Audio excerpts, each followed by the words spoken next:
আসসালামু আলাইকুম ওয়া রাহমাতুল্লাহি ওয়া বারাকাতুহু। বিশেষ করে আপনাদেরকে আজকে এমন একটি নিউজ বলছি, সিলেটের ভাইদেরকে। আপনাদের সিলেটের ক্যান্সার স্পেশালিস্ট কামাল উদ্দিন সাহেবের চিকিৎসায়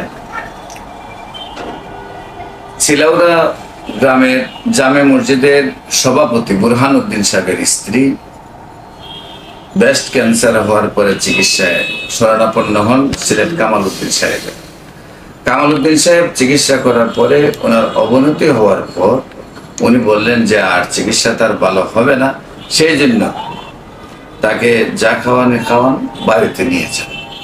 এমনই অবস্থায় সেই চিলাউড়া গ্রামের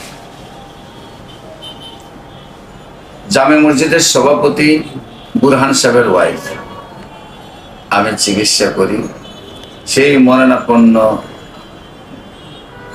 ব্যক্তি মুসাম্মদ কাসামালা আল্লাহর অশেষ রহমতে ক্যান্সার থেকে মুক্তি লাভ করেন। আজ থেকে প্রায় 24 বছর আগে আমি চিকিৎসা করেছিলাম। এখনো সুন্দরভাবে সুস্থ আছেন। সুনামগঞ্জ চিলাউড়া আপনার জামে মসজিদের সভাপতি আপনার বুরহানুদ্দিন সাহেবের স্ত্রী কাসামালা ক্যান্সার রোগ থেকে আমাদের চিকিৎসায় আল্লাহর অশেষ রহমতে মুক্তি লাভ করেন। সেই জন্য আপনাদেরকে ক্যান্সার হলে আনসার নেই, সেই কথার কোনো ভিত্তি নেই। ক্যান্সার হলে অ্যালোপ্যাথিকে লক্ষ লক্ষ টাকা প্রতি মাসে খরচ করতে হবে, একসময় রোগীটা আবার মারা যাবে, সেটার কোনো ভিত্তি নেই। ক্যান্সার সম্পূর্ণরূপে হোমিওপ্যাথিকে ভালো হয়।